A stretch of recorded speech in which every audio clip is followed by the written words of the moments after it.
कोई भी टेक्नोलॉजी होती है एक टूल की तरह होती है जिसका उपयोग और दुरुपयोग दोनों हो सकता है। तो एआई भी उसी की तरीके से है। आपको अगर एआई का पढ़ाई में इस्तेमाल करना है तो उसको अच्छी तरीके से इंटीग्रेट करना है, उसके पॉजिटिव्स को देखें। आपकी लाइफ का ऐसा कौन सा मोटिवेशन कोई लाइन हो या कोई बात हो जो आप बताना चाहेंगे? मुझे लगता है कि जब मैं सिविल सर्विसेज तैयारी भी कर रहा था तो हम लोग को चैलेंजेस ऑलमोस्ट डेली बेसिस पे आते हैं। खुद को इम्प्रूव करने में बहुत है। अगर आप खुद को इम्प्रूव करते रहेंगे तो अपने आप ही आप बाकियों से बेहतर होंगे। सर, मेरा सवाल ये है कि आज की यूथ ये सोचती है कि यह एआई का जमाना है, एआई के थ्रू हम ज्यादा पढ़ेंगे तो ज्यादा अच्छी बेहतरी होगी और पढ़ाई के तरीके भी बहुत बदल गए हैं। लेकिन एक समय था जब हम किताबों के जरिए पढ़ा करते थे। तो आपको क्या लगता है, क्योंकि आप इस वक्त पे आपने कई चीजें देख भी ली हैं, यूथ को क्या मैसेज देना चाहते हैं कि एआई के थ्रू हम पढ़ रहे हैं, लेकिन किस तरह से उन्हें पढ़ना चाहिए, किस तरह से आगे बढ़ना चाहिए? तो ये बच्चे डिप्रेशन में भी चले जाते हैं क्योंकि उनका सही मार्गदर्शन नहीं मिल पाता। तो आप क्या कहना चाहेंगे? नहीं, कोई भी टेक्नोलॉजी होती है एक टूल की तरह होती है जिसका उपयोग और दुरुपयोग दोनों हो सकता है। तो एआई भी उसी की तरीके से है। आपको अगर एआई का पढ़ाई में इस्तेमाल करना है तो उसको अच्छी तरीके से इंटीग्रेट करना है, उसके पॉजिटिव्स को देखें। इसमें जो एनालिसिस का पार्ट है, जो ड्राफ्टिंग का पार्ट है, उससे जरूर मदद करें, परंतु अपनी जो स्किल है, चाहे वो एनालिसिस की स्किल हो, चाहे ड्राफ्टिंग की स्किल हो, या चाहे इन्फॉर्मेशन गैदरिंग की स्किल हो या लर्निंग की स्किल हो, उसको टेक्नोलॉजी के भरोसे मत रहें, उसके बेनिफिट्स को यूटिलाइज करें, परंतु केवल टेक्नोलॉजी पे डिपेंडेंट ना। आप खुद से भी वो स्किल डेवलप करें जिससे आप टेक्नोलॉजी को बेहतर तरीके से उपयोग करें।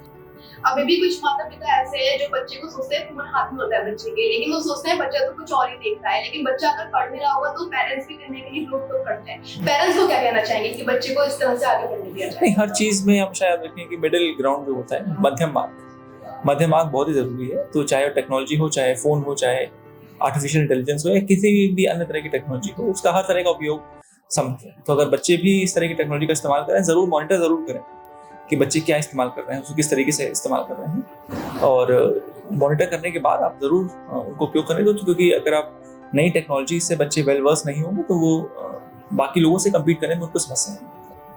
सर, सोशल मीडिया पे कुछ कहना चाहेंगे? क्योंकि सोशल मीडिया आज बहुत ट्रेंड में है। हर चीज, अगर कोई सही भी चीज होगी, गलत चीज उससे पहले ज्यादा वायरल हो जाती है। तो सबसे ज्यादा यूथ ही चलाती है, यूथ ही इस्तेमाल करती है।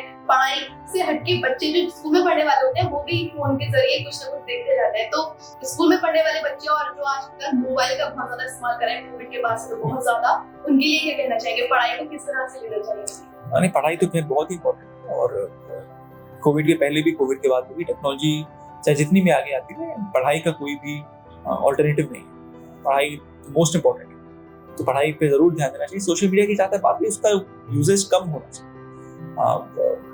लिमिटेड होना चाहिए। चाहे तो आप कुछ घंटे आप या कुछ पर्टिकुलर मिनट या कुछ टाइम आपने देख लिया, बट सोशल मीडिया की एडिक्शन जो है वो ठीक नहीं। एडिक्शन किसी भी चीज़ की ठीक नहीं, पर सोशल मीडिया की खास करके बहुत ही लिमिटेड उसका उपयोग यूथ करना चाहिए। सर, एक आखिरी क्वेश्चन है, आपकी लाइफ का ऐसा कौन सा मोटिवेशन कोई लाइन हो या कोई बात हो जो आप बताना चाहेंगे? नहीं, ऐसी बहुत सारी चीजें हैं, ऐसी कोई एक पर्टिकुलर चीज तो बताना मुश्किल है। लेकिन मुझे लगता है कि जब मैं सिविल सर्विसेज तैयारी भी कर रहा था तो हम लोग को चैलेंजेस ऑलमोस्ट डेली बेसिस पे आते हैं। ये एक ऐसा एग्जाम है जिसमें हर रोज सिलेबस बढ़ जाता है एक बार से, डेली सिलेबस बढ़, तो काफी चैलेंजेस आते थे। और स्पेशली जब भी आप कॉम्पिटिशन के एटमॉस्फेयर में होते हैं तो हमेशा इस चीज को याद रखिए कि आप खुद को इम्प्रूव करने में बहुत है।